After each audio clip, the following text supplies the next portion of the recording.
நம்ம இதில் இந்த உடச்சி வச்ச முந்திரி பருப்பு சேர்த்துக்கலாம். இது கூடவே இந்த கடலை மாவையும் சேர்த்துடலாம்.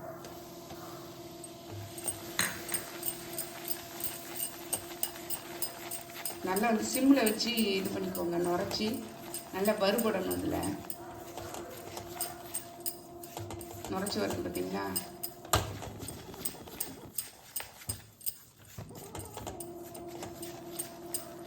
இது வந்து மைசூர் பாக்கு மாதிரி தான் இருக்கும். டேஸ்ட்டு செம்மையாக இருக்குங்க.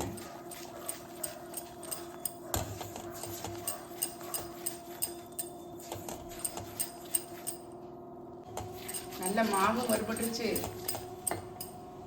சேர்த்துருக்கிற கேஷ்யூ நட்டும் வந்து வறுபட்டுருச்சு. இப்போ நம்ம வந்து பால் வறுபட்டு சேர்த்துடலாம். நல்லா கிளறி விட்டுருங்க, கட்டி இல்லாமல் நல்லா இது பண்ணி விட்டுருங்க. நம்ம வேணுங்கிற அளவு தண்ணி சேர்த்துக்கலாம்.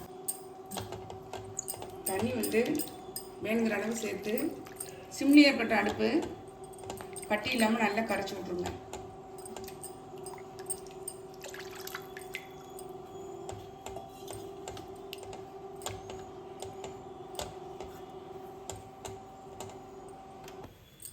கொதிக்கட்டும், சர்க்கரை போட்டுறேன். நல்லா கொதிச்சிட்டு பாருங்க. இப்போ இதில் வந்து சர்க்கரை சேர்த்துடலாம்.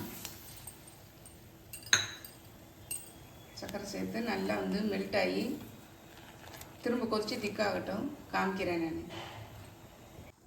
பாயசம் நல்லா கொதிச்சு திக்காகிடுச்சு பாருங்க. நம்ம இந்த ஸ்டேஜில் ஏலக்காய் பவுடர் சேர்த்துடலாம். மிக்ஸ் பண்ணி விட்டுட்டேன். ஒரு பிஞ்ச் அளவு பச்சை கற்பூரம் லைட்டாக இதில் பவுடர் பண்ணி சேர்த்துருங்க.